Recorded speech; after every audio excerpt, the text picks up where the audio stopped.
everyone. It's Simone Ammons here with episode 12 of Q&A with QuneUp. Today's question is, how do I better understand the why behind what we do on the production floor? The answer, the process description. We spent the last few episodes breaking down the components of a good SOP section by section. In today's episode, we're going to focus on a slightly different document called the process description.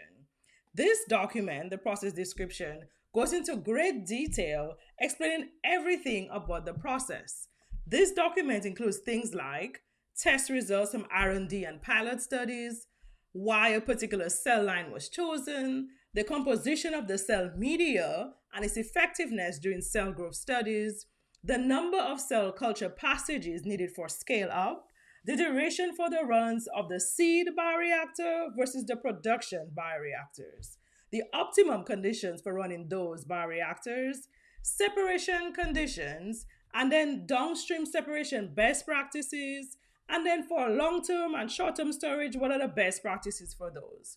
This document is packed with tons of information that will deepen your understanding of the process. It's worth the time and effort to go through this document, especially when first starting out in a new role.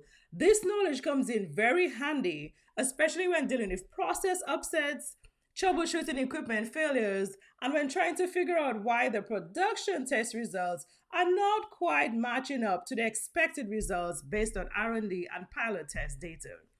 Going beyond just the surface of the equipment and diving deeper into the process that's actually going on inside the equipment is where it's at. The process description. I hope this was helpful. Thank you.